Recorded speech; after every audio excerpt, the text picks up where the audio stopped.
옛적에 선지자들을 통하여 여러 부분과 여러 모양으로 우리 조상들에게 말씀하신 하나님이 이 모든 날 마지막에는 아들을 통하여 우리에게 말씀하셨으니 이 아들을 만유의 상속자로 세우시고 또 그로 말미암아 모든 세계를 지으셨느니라.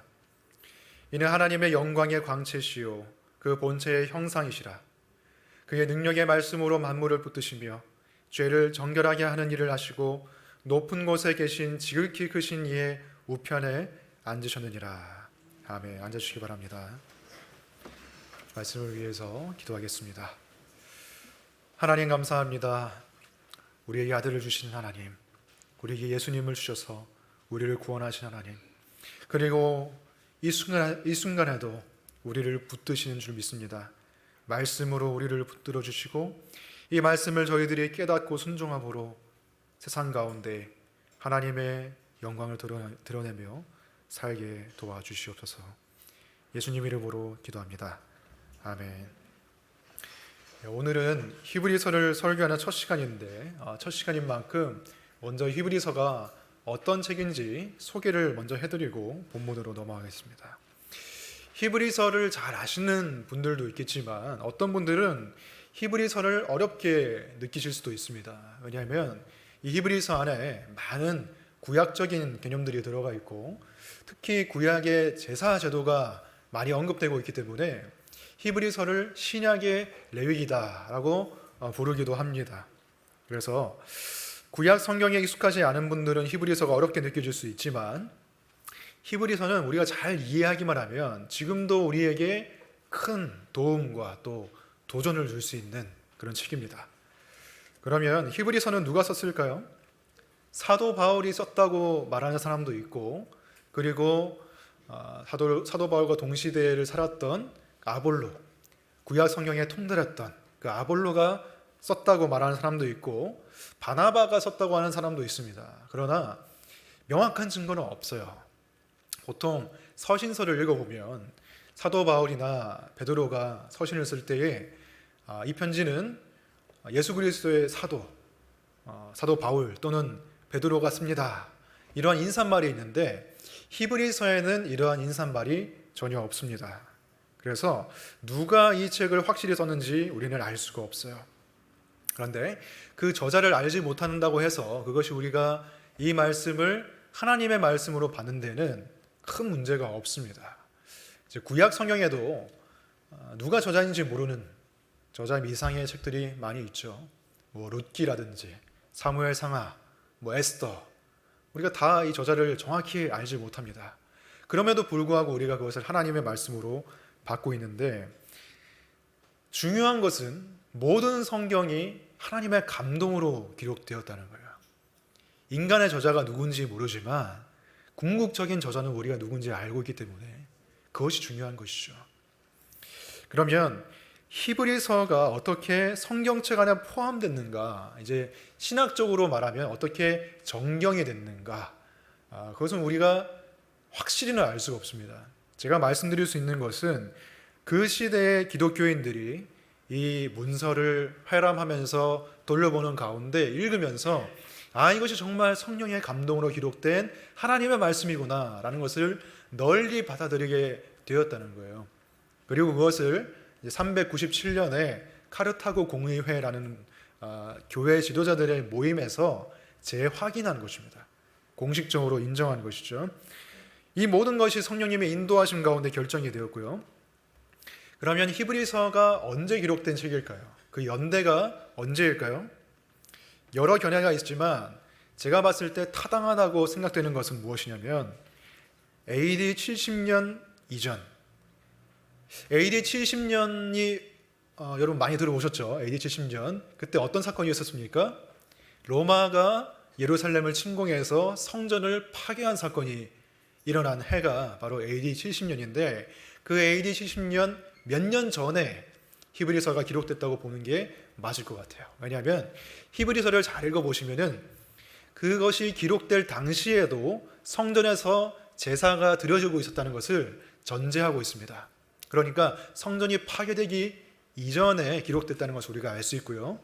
그리고 히브리서를 잘 읽어보면 많은 성도들이 그 당시에 핍박당하고 박해 가운데 있었고 재산이 빼앗기고 심지어 순교당하는 사람들도 있었다는 것을 보게 됩니다. AD 70년 이전에 이러한 대대적인 박해가 일어난 것은 네로 황제 때가 유일합니다. AD 64년에 네로 황제 시절에 로마의 대화재가 일어났어요. 아주 큰 불이 일어나서 로마의 대부분이 그 불에 삼켜지게 되었죠. 그런데 그때 네로 황제가 자신이 엄청난 비난을 받으니까 그 비난의 화살을 크리스천들에게 돌린 것입니다. 크리스천들에게 누명을 씌워서 크리스천들이 엄청난 박해를 받게 되었어요. 많은 사람들이 신앙을 지키다가 경기장에 던져지고 사자밥이 되고 재산이 몰수당하고 십자가형을 당하고, 그리고 당시에 네로가 이제 정신이 좀 제정신이 아니었거든요. 그래서 정원에다가 나무에 크리스천들을 매달아 놓고 불을 태워가지고 화형을 시키면서 자신의 정원의 가로등으로 쓰기도 했습니다. 이런 무지막지한 박해의 시대 가운데 베드로와 바울 사도도 순교를 당했죠. 이런 박해의 시기에 어떤 크리스천들은 담대하게 믿음을 지키고 순교하기도 했지만 대다수의 크리스천들은 아주 심각한 신앙의 갈등과 흔들림 속에 놓여지게 됐습니다. 특별히 그 갈등이 더 심했던 사람들은 누구냐면 본래 유대교인이었던 사람들, 즉 유대인이면서 예수를 믿게 된 사람들, 크리스천 유대인들이 굉장히 심각한 혼란에 빠졌어요. 왜냐하면 자신이 유대교에 그대로 남아있기만 했다면 박해를 받지 않아도 됐기 때문입니다. 생각해 봤을 때 유대교의 하나님도 기독교의 하나님도 같은 하나님인데 내가 굳이 이런 박해를 감수하면서까지 기독교에 머물러 있어야 하는가? 이런 질문이 드는 것이죠. 박해가 오는데 내가 이 박해를 감수하면서까지 예수를 따를 가치가 있는 분이 예수인가? 그런 질문을 하게 됐다는 것입니다. 혹시 내가 섣부르게 어떤 종교적인 체험이나 흥분 때문에 기독교인이 된 것이 아닐까? 스스로의 신앙을 되짚어 보게 되는 것이죠. 예수라는 분이 인간에 불과한 것은 아닌가? 그가 정말 하나님인가? 이러한 고민과 갈등을 하게 되었다는 것입니다. 그래서 히브리서는 바로 이런 고민을 가지고 있던 히브리인들, 즉 유대인들을 향해 썼기 때문에 히브리서라고 부르죠. 따라서 이들에게 가장 중요한 문제는 바로 이것이었습니다. 예수가 누구인가? 예수가 누구인가? 예수가 단지 한 명의 선지자나 훌륭한 스승이나 랍비나 또는 정치적 혁명가나 그런 인간에 불과한 사람이라면 내가 굳이 이 목숨을 바치면서까지 예수를 따라야 하나? 하지만 만일 반대로 예수가 정말로 유대교가 그토록 바라고 기다리던 메시아라면, 그리스도라면, 더 나아가서 하나님이라면 그분은 내가 따를 가치가 있고 말고의 문제가 아니라 내가 반드시 그를 섬겨야 하고 그가 내 인생의 주인이시고 내 목숨을 주관하시는 분이라는 것을 인정할 수밖에 없는 것이죠. 그래서 히브리서의 대부분의 내용은 예수님이 누구이신지를 설명하는 것입니다. 히브리서 1장부터 10장까지 예수님이 누구인지를 설명하고, 그리고 10장 중반부터 13장까지는 이제 예수님이 누구인지 알았으니 이러이러하게 사십시오 라고 권면하는 내용이 담겨 있는 거예요. 오늘 본문인 1절부터 3절까지 예수님이 누구이신가를 설명하기 위한 도입부이고요, 히브리서라는 성경책의 전체의 요약이라고 볼 수도 있습니다. 오늘 본문은 예수님을 크게 7가지 혹은 8가지로 설명하고 있고요. 만일 여러분이 이 내용을 확실하게 믿는다면 여러분의 삶에 어떤 상황이 닥쳐오더라도 그 믿음을 지킬 수가 있을 것입니다. 자, 이제 1절부터 3절까지의 내용을 살펴보면서 히브리서 기자가 그 믿음이 흔들리던 사람들에게 어떻게 예수님을 소개하고 있는지 알아보도록 하겠습니다. 오늘은 어떤 큰 주제를 놓고 제가 하나의 주제를 말씀드리기보다는 여기에 나와 있는 말씀 따라가면서 하나하나 설명하면서 그 의미를 새겨보도록 하겠습니다. 1절을 보시면 여기서 옛적에라는 말이 나오는데 이것은 예수님이 오시기 전 구약 시대를 말하는 것이죠. 그 옛적에는 하나님께서 선지자들을 통해서 여러 부분과 여러 모양으로 우리 조상들에게 말씀하셨다라고 되어 있습니다. 예를 들면 모세, 사무엘, 엘리야, 이사야, 예레미야 이런 여러 선지자들을 통해서 그리고 여러 방법을 통해서 꿈과 환상과 계시를 통해서 말씀을 전하셨다는 것이죠. 그것을 누구에게 전했다고 말하고 있습니까? 우리 조상들, 즉 유대인의 조상들인 이스라엘 백성들에게 말씀하셨다는 것이죠. 계속해서 2절을 보시면 이 모든 마지막 날에는 아들을 통하여 우리에게 말씀하셨으니 라고 합니다. 예수님이 오시기 전에는 선지자들을 통해서 하나님의 말씀을 전하셨는데 예수님이 오시고 난 이후에는 그 아들을 통해서 예수님을 통해서 하나님의 말씀을 전하셨다는 것이죠. 예수님이 가장 위대하고 그리고 최종적인 선지자라고 말하고 있습니다. 자, 이 말씀에서 예수님을 뭐라고 부르고 있습니까? 예수님이 단지 많은 선지자 중에 하나라고 말하고 있습니까? 예수님을 아들이라고 말하고 있어요. 이것은 예수님의 성별을 말하는 게 아니라 아들이냐 딸이냐 이걸 말하는 게 아니라 하나님의 아들이다. 다시 말하면 예수님은 유대인들이 그토록 존경에 맞지 않던 선지자들, 모세나 엘리야 같은 사람들보다 훨씬 더 위대하신 분이 예수님이라는 거예요. 선지자들은 하나님의 종에 불과했지만 예수님은 아들이시라는 것입니다. 여기서 예수님이 하나님의 아들이라는 것이 굉장히 중요해요. 왜냐하면 예수님이 하나님의 아들이기 때문에 저와 여러분이 하나님의 자녀가 될 수 있는 거거든요. 기독교 교리 중에서 가장 중요한 게 무엇이냐? 물론 다 중요한데 정말 중요한 것 중에 하나는 그리스도와의 연합이라는 교리입니다. 그리스도와의 연합. 우리가 예수님을 믿을 때에 우리 안에 계신 성령님으로 말미암아 우리가 예수님과 하나가 된다는 교리가 그리스도와의 연합이라는 교리예요. 그것을 사도 바울은 갈라디아서 2장 20절에서 이렇게 표현하고 있습니다. 이 말씀 같이 한번 읽어볼까요? 시작. 내가 그리스도와 함께 십자가에 못 박혔나니 그런즉 이제는 내가 사는 것이 아니요 오직 내 안에 그리스도께서 사시는 것이라. 아멘. 이 말씀에서 바울은 예수님과 자신이 하나가 됐다라고 말하고 있어요. 예수 그리스도와 함께 십자가에 못 박혔다. 바울이 십자가에 못 박힌 건 아니지만 그리스도와 자신이 하나가 되었기 때문에 예수님의 죽으심이 자신의 죽음이 되는 것이고 예수님의 살아나심도 자신의 살아남이 되는 거예요. 그리고 같은 것을 요한은 이렇게 표현했습니다. 요한복음 15장 5절 이것도 같이 읽어보겠습니다. 시작. 나는 포도나무요 너희는 가지라. 그가 내 안에 내가 그 안에 거하면 사람이 열매를 많이 맺나니 나를 떠나서는 너희가 아무것도 할 수 없습니다. 아멘. 내가 예수님 안에, 예수님이 내 안에 거하시게 되는 것, 즉 예수님과 내가 하나라고 말하는 것이죠. 포도나무와 가지가 분리될 수 없고 하나인 것처럼 우리가 예수님과 하나가 됐다는 것입니다. 그래서 하나님의 아들이라는 그 신분이, 예수님의 신분 또한 우리의 신분이 되는 거예요. 갈라디아서 4장 6절을 보시면 너희가 아들임으로 하나님이 그 아들의 영을 우리 마음 가운데 보내서 아빠 아버지라 부르게 하셨느니라 라고 말합니다. 하나님께서 우리를 자녀 삼으시기 위해서 그 아들의 영을, 즉 성령을 우리의 마음 가운데 보내셔서 하나님을 아빠 아버지라고 부를 수 있게 하셨다는 거예요. 예수님이 우리 안에 계셔서 우리와 하나가 되셨기 때문에 우리에게 하나님의 자녀라는 신분이 주어진 것입니다. 그러면 이 자녀가 누릴 수 있는 특권이 무엇인가?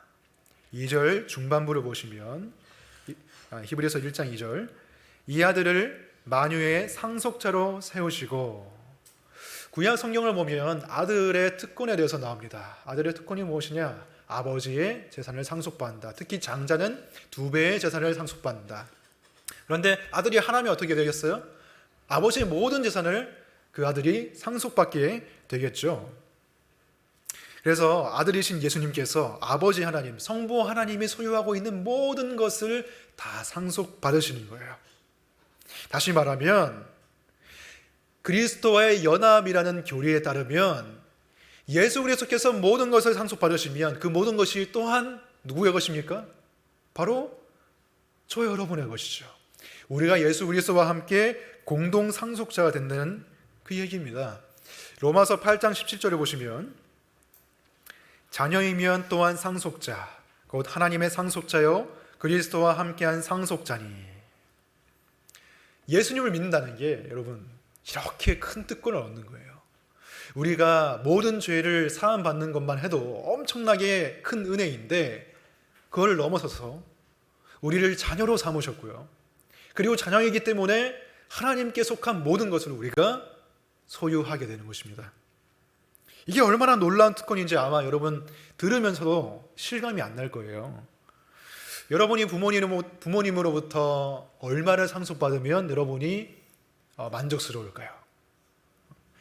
만약 여러분이 부모님이 엄청 부자이고 물려줄 재산이 동산, 부동산, 현금, 주식, 금 여러 가지 아주 많아가지고 여러분에게 물려줄 재산이 1조 정도 된다라고 하면은 여러분은 행복하시겠습니까? 네, 굉장히 만족스럽겠죠. 우리 부모님 짱짱 이렇게 하겠죠. 근데 여러분 하나님께서 저와 여러분에게 얼마를 물려주신다고 합니까? 하나님께서 예수님을 만유의 상속자로 세우셨다고 말합니다. 근데 만유가 뭐죠? 만유? 이 한글이 더 어려운 것 같아요. 영어로 보면은 all things라고 되어 있습니다. all things, 모든 거예요. 이 온 우주의 모든 것을 물려주는 자로 예수님을 세우셨다는 거예요. 즉 우리에게도 이 우주 만물의 모든 것을 하나님께서 물려주신다는 것입니다. 여러분들 어느 굉장히 경치가 좋은 공원 같은 데 가면은 너무 경치가 아름다워가지고 이 공원이 또는 이 휴양림이 내 정원이었으면 좋겠다 이런 생각이 들기도 하지 않습니까? 네. 내가 어떤 대저택에 살면서 아주 좋은 그런 정원을 가졌으면 좋겠다. 또는 어떤 섬에 가가지고 휴가를 즐기면서 몰디브라든지 이런 데 가서 휴가를 즐기면서 내가 이 섬 전체를 소유할 수 있다면 얼마나 좋을까 이런 생각을 하지 않습니까?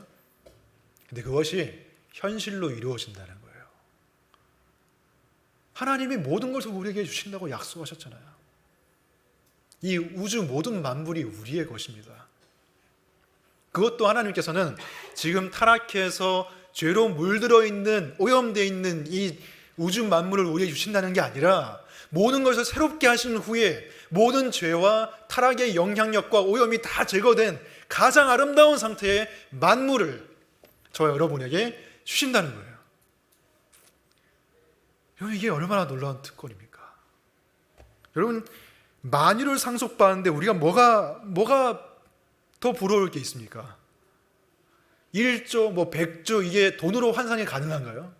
환산이 불가능해요. 우주 만물을 어떻게 돈으로 매길 수가 있겠습니까? 우리는 어떤 주식이라든지 부동산이라든지 이런 걸 투자해가지고 벼락부자가 된 게 아니에요. 예수님을 믿는 즉시 우리는 벼락부자가 되는 거예요. 우리의 운명이 바뀌는 거예요. 우리가 영원히 만유의 상속자로 살아갈 텐데 이 땅에서 조금 덜 가지고 조금 더 가지고 이게 무슨 상관입니까? 만유에 비하면 아무것도 아닌 거예요. 그런데 우리가 참 어리석은 게 만유를 상속받는 것에 대해서는 감사하지 않는다는 거예요. 여러분이 만유의 상속자가 됐다는 것 때문에 감사한 적 있습니까? 아마 별로 없을 거예요. 근데 하나님이 여러분한테 100만 원 주면 감사할 거잖아요. 1000만 원 주면 감사할 거잖아요. 1억 주면 감사할 거잖아요. 이게 굉장히 어떻게 하나님의 입장에서 봤을 때는 답답한 거예요. 만유를 주겠다고 하는데 어린아이들과 똑같은 거예요. 어린아이들이 5만 원짜리 한 장 주면 별로 안 좋아하잖아요. 근데 100원짜리를 많이 주거나 1000원짜리를 여러 개 주면 좋아한다고요. 그게 우리의 모습이에요. 이 땅에 있는 작은 것들, 조그만한 것들 주면 우리가 얼마나 기뻐합니까? 그런데 만유를 준다고 하면 우리가 그게 무슨 뜬구름 잡는 소리입니까? 라고 말한다는 거예요. 근데 우리가 이 만유의 상속자가 됐음에도 불구하고 좀 껄끄럽게 여기는 부분도 있습니다. 로마서 8장 17절 후반부를 보시면 우리가 그와 함께 영광을 받기 위하여 고난도 함께 받아야 할 것이니라. 이것이 1세기 크리스천들이 직면해야 했던 문제였습니다. 예수 그리스도를 따르는 게 정말 좋고 영광스러운 일이긴 한데 그와 함께 고난도 받아야 했거든요. 내가 이 고난을 받으면서까지 예수를 믿는 게 가치 있는 일일까? 거기에 대해서 로마서 8장 18절에 이렇게 말합니다. 생각하건대 현재의 고난은 장차 우리에게 나타날 영광과 비교할 수 없도다. 여러분 이것을 믿으시기 바랍니다.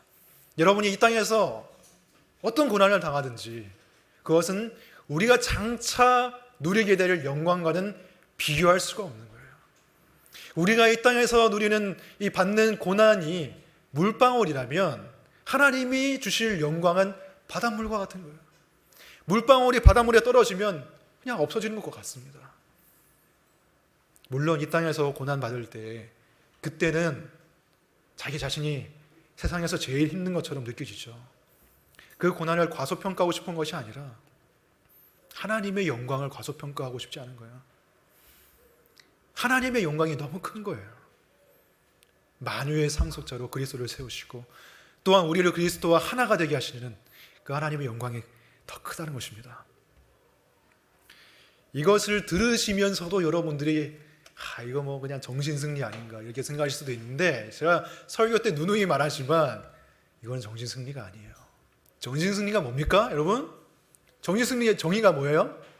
제 나름대로 정의를 말씀드리자면 아무 근거가 없는데 혼자 희망을 품고 낙관적인 생각을 하는 게 정신승리예요. 근데 우리가 믿는 건 뭡니까? 근거가 없는 게 아니에요.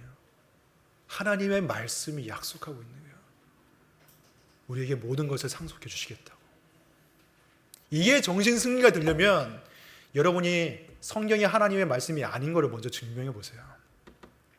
그러면 그게 정신승리입니다.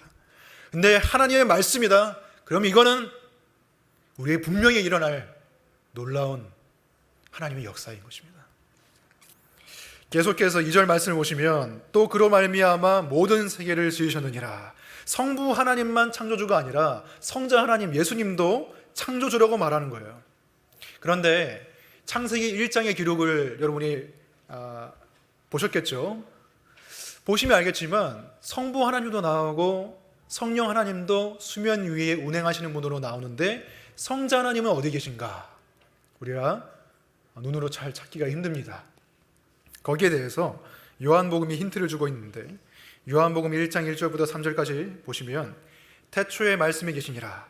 이 말씀이 하나님과 함께 계셨으니 이 말씀은 곧 하나님이시니라. 그가 태초에 하나님과 함께 계셨고 만물이 그로 말미암아 지은 바 되었으니 지은 것이 하나도 그가 없이는 된 것이 없느니라. 요한은 예수님이 태초부터 계시던 하나님이라고 말합니다. 그리고 만물이 그로 말미암아 지은 바 되었다고 말하고 있어요. 말씀이신 예수님께서 천지를 창조하셨다.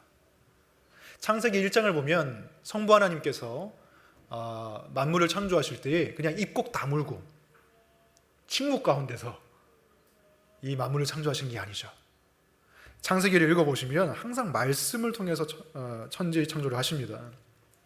창세기 1장 3절을 보시면 하나님이 이르시되 빛이 있으라 하시니 빛이 있었고, 무언가를 창조하실 때 항상 하나님이 이르시되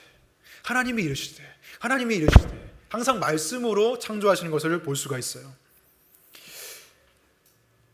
이렇게 천지 창조를 할 때에 삼위일체 하나님, 성부, 성자, 성령 하나님이 모두 참여하셨다는 사실이 우리에게 주는 굉장히 큰 의미가 있습니다. 이것은 세상이 존재하기 전에 삼위일체 하나님이 공동체로 계셨다는 것을 말하고 있어요. 바로 이것 때문에 우리가 하나님이 사랑이시다라고 고백할 수 있는 거예요. 왜냐하면 사랑은 혼자 할 수 있는 게 아니기 때문이에요. 사랑은 혼자 할 수 있습니까? 저는 사랑 혼자 많이 해봤는데요. 가요 가사 같은 데 보면 혼자 하는 사랑도 나쁘지 않아요. 이런 게 있는데, 혼자 하는 사랑은 진짜 의미에서의 사랑은 아니죠. 진짜 사랑은 서로를 알고 친밀히 여기고 그리고 주고받는 그 사랑, 그것이 진짜 사랑인데, 하나님이 사랑의 대상이 필요해서 천지를 창조한 게 아니란 말입니다. 하나님이 사랑하고 싶어서 혼자서는 사랑이 안 되니까 사람을 만들어 가지고 내가 이 사람들과 함께 사랑의 관계를 누려야겠다, 이게 아니라는 거예요. 그렇게 되면 어떻게 됩니까? 하나님이 불완전한 존재가 되는 거예요. 무언가가 필요하신 분, 스스로는 완전히 서실 수 없는 분이 되는 거예요. 하나님은 태초전에 영원전부터 세 분 하나님이 완전한 사랑의 연합 가운데 있었습니다. 성부, 성자, 성령 하나님이 서로 무한한 사랑을 주고받으시면서 서로가 서로를 끊임없이 내어주면서 연합되어 있었어요. 그 사랑의 연합이 얼마나 강했는지 세 분 하나님이 하나라고 말하고 있습니다. 그 연합의 관계의 모형이 부부 사이라고 성경은 말하고 있죠.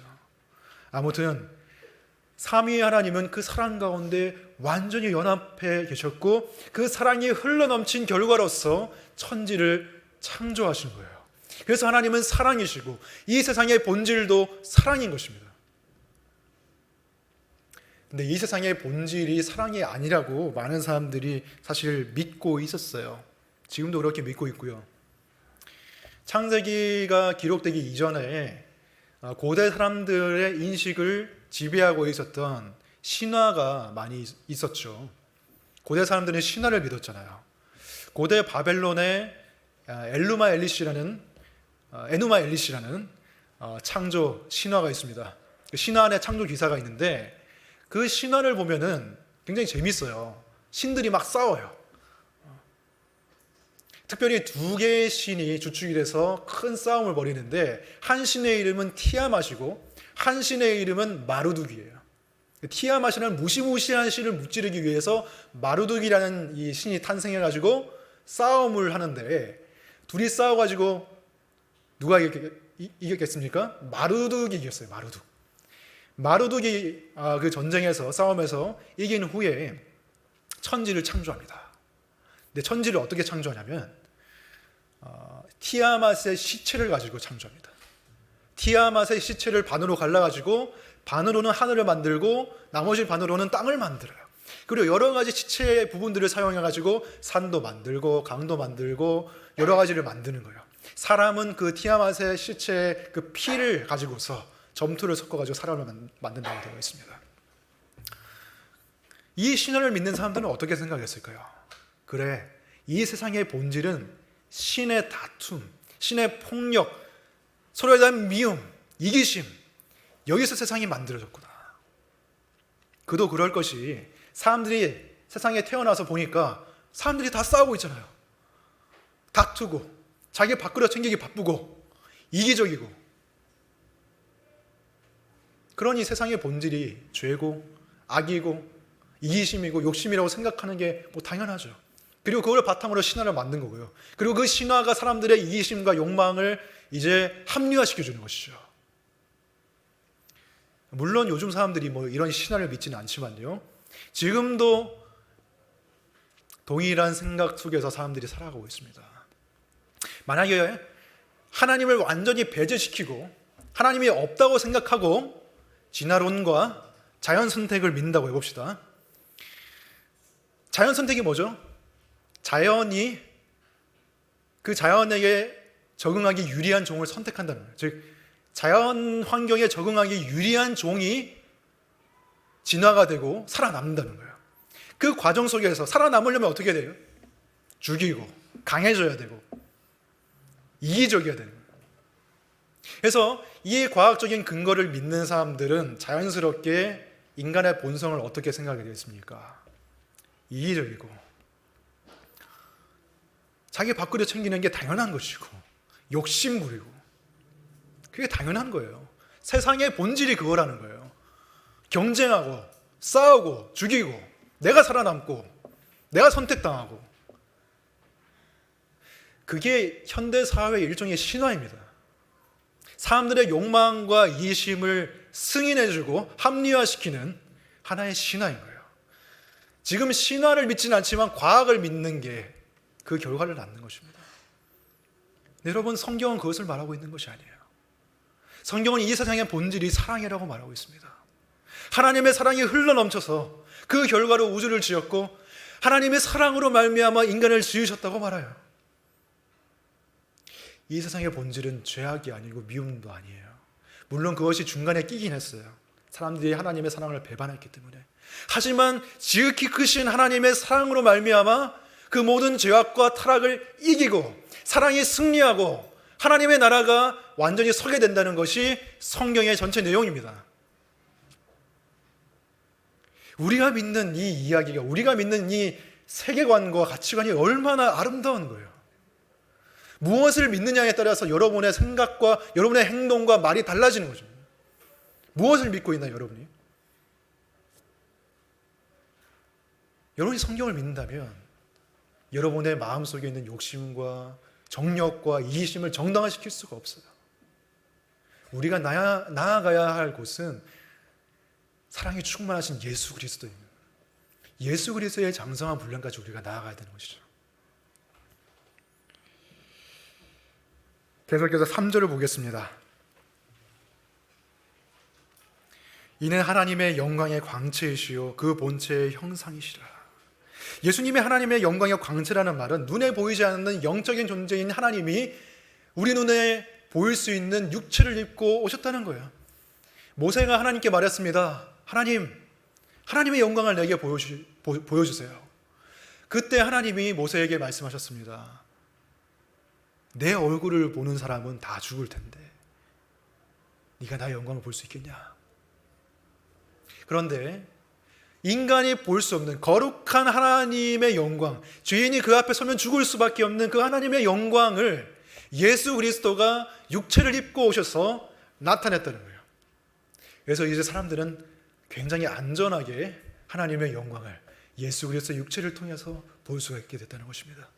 그분의 말과 그분의 행동과 그분의 모든 삶을 통해서 하나님의 영광이 드러나게 됐다는 것이에요. 예수님의 제자인 빌립이 예수님께 말했죠. 아버지 하나님을 우리에게 보여주옵소서. 그때 예수님이 뭐라고 말했습니까? 요한복음 14장 9절에 나를 본 자는 아버지를 보았거늘 어찌하여 아버지를 보이라 하느냐. 예수님을 봤으면 성부 하나님을 본 것과 마찬가지라는 겁니다. 성부 하나님을 따로 보려고 할 필요가 없다는 거예요. 그런 의미에서 오늘 본문은 예수님이 그 본체의 형상이라고 말합니다. 본체가 뭡니까? 여러분, 본체하면 컴퓨터 본체 이런 거밖에 생각 안 나시죠? 저도 그랬습니다. 하지만 본체가 뭐냐면은 신적인 본질이라는 거예요. 신적인 본질, 하나님의 본질, 그 신성의 충만함이 예수님에게 동일하게 있었다는 것이고요. 형상이라는 말은 뭐냐면은 조각상이라는 말입니다. 근데 조각상을 막 이렇게 추상적으로 대충 뭔지도 모르게 이렇게 조각한 게 아니라 아주 정밀하고 아주 정확하게 원래 것을 묘사한 그 조각상을 말하는 거예요. 그래서 예수님은 하나님을 있는 그대로 보여주시는 하나님의 본체의 형상이라고 말하는 것이에요. 히브리서 기자가 지금 계속해서 말하는 게 뭐냐면은 원래 유대인들이 성부 하나님께만 속한 것으로 여겨졌던 그 성품과 사역과 그 모든 것을 예수 그리스도께 지금 돌리고 있는 거예요. 히브리서 기자가 말하고 싶은 것은 예수님이 단지 인간이 아니라 바로 유대인들이 믿고 있었던 그 하나님, 예수 그리스도가 우리의 하나님이다, 이걸 말하고 있는 것입니다. 예수님은 유대교를 반대하시는 분이 아니라 오히려 유대교를 성취하시는 분이라는 것을 말하고 있는 거예요. 자, 그래서 3절에서 계속해서 말합니다. 그의 능력의 말씀으로 만물을 붙드시며, 예수님은 만물을 창조하셨을 뿐만이 아니라 창조하시고 그냥 야, 알아서 굴러가 이렇게 놔둔 것이 아니라 만물이 보존되도록, 만물이 유지되도록 능력의 말씀으로 만물을 붙드시는 분이 예수님이라는 거예요. 여러분, 예수님에 대한 이러한 믿음을 가지고 오셨습니까? 예수님을 그냥 십자가에 달리신 분, 그 정도로만 생각하는 게 아니라 만물을 창조하시고 지금도 만물을 유지하시는 분으로 여러분 믿고 있습니까? 예수님에 대한 우리의 믿음과 생각이 더 넓어져야 되는 거예요. 만물의 유지자, 만물의 보존자. 이것에 대해서 맥스 루키에도라는 기독교 작가가 이렇게 말했습니다. 굉장히 말을 멋있게 하는 분이라 가지고 제가 인용을 해봤습니다. 들어보세요.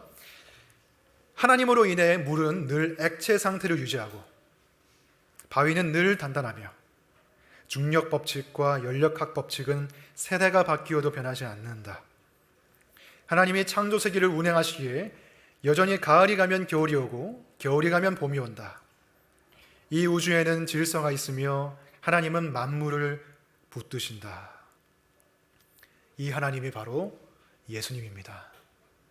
예수님이 만물을 붙들고 계세요. 그리고 그 만물 안에는 누가 포함됩니까? 저와 여러분이 그 만물 안에 포함되고 있어요. 예수님이 지금도 저와 여러분을 붙들고 계십니다. 우리의 생명을 붙드시는 이가 바로 하나님, 예수님입니다.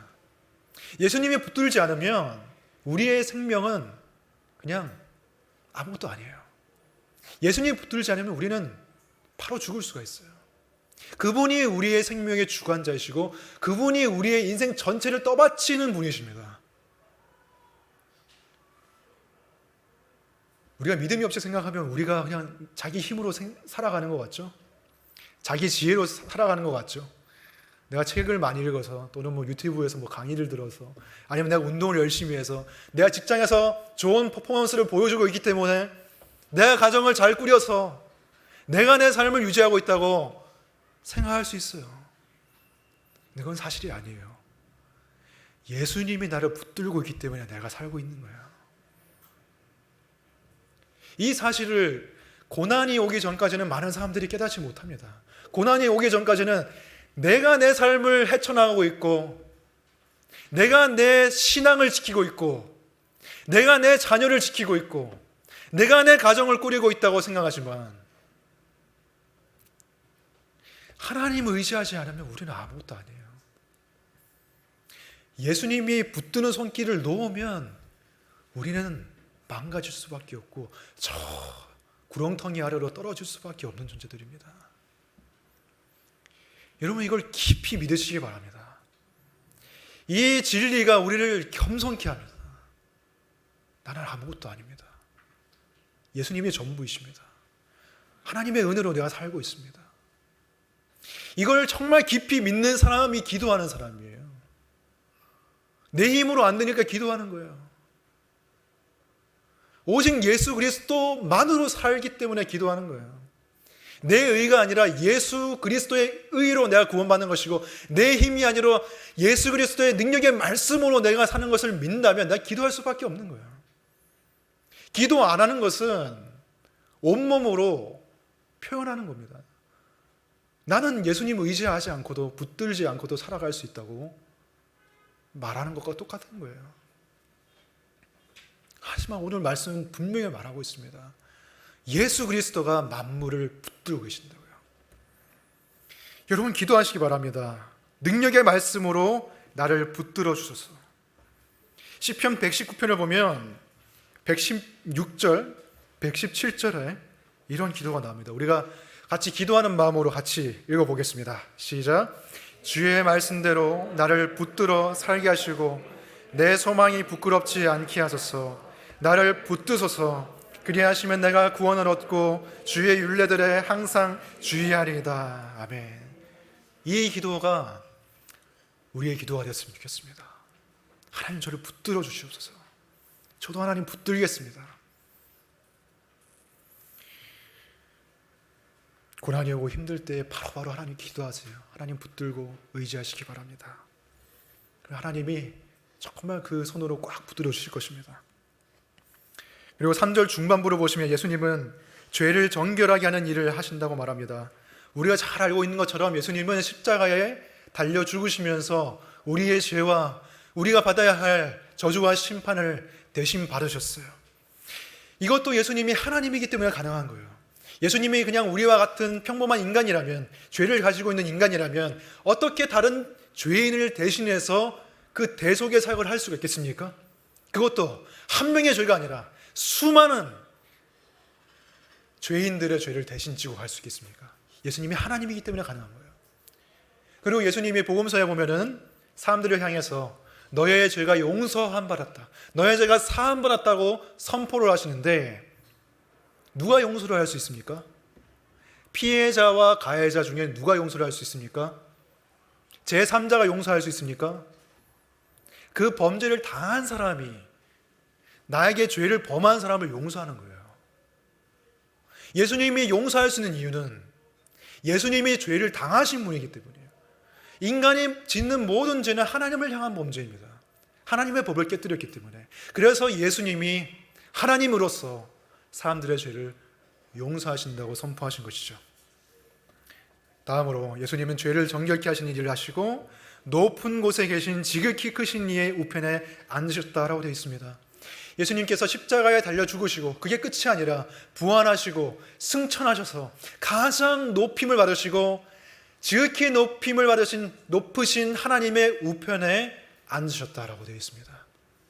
예수님이 이 땅에 살 때에는 종의 형체를 입고 정말 그냥 봤을 때는 별 볼 일 없고 가장 수치스러운 죽음을 맞이했지만, 부활하신 이후에 승천하셔서는 만왕의 왕이요 만주의 주로서 모든 만물의 경배를 받으시고 모든 입이 무릎을 꿇고 그를 주라 시인하고 왕으로 시인하게 됐다는 거예요. 보좌에 앉았다는 거예요. 누가 보좌에 앉습니까? 왕이 보좌에 앉습니다. 예수 그리스도가 만왕의 왕이라는 거예요. 우리의 찬양을 받기에 합당하시고 우리의 복종을 받기에 합당하신 유일한 분이 바로 예수 그리스도라는 것입니다. 1세기 크리스천들이 그걸 믿고 있었어요. 로마 황제가 왕이 아니라 예수 그리스도가 진정한 왕이시다. 로마 황제의 권세보다 예수 그리스도의 권세가 더 크시다. 로마 제국의 나라보다 예수 그리스도의 나라가 더 크다. 로마 제국의 영광보다, 황제의 영광보다 예수 그리스도의 영광이 더 크다. 그래서 주기도문에 이렇게 고백하는 겁니다. 나라와 권세와 영광이 아버지께 영원히 있사옵나이다. 그 나라와 권세와 영광을 아버지께서 예수께 다 주시고 그를 우편에 앉히신 거예요. 그가 우리의 복종과 헌신을 받으실 분입니다. 우리가 마지막으로 이걸 생각해 봅시다.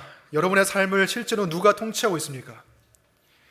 여러분의 마음의 보좌에 누가 앉아 있습니까? 예수님입니까? 여러분 자신입니까? 여러분의 에너지와 시간과 돈을 누가 주관하고 있습니까? 무엇이 지배하고 있습니까?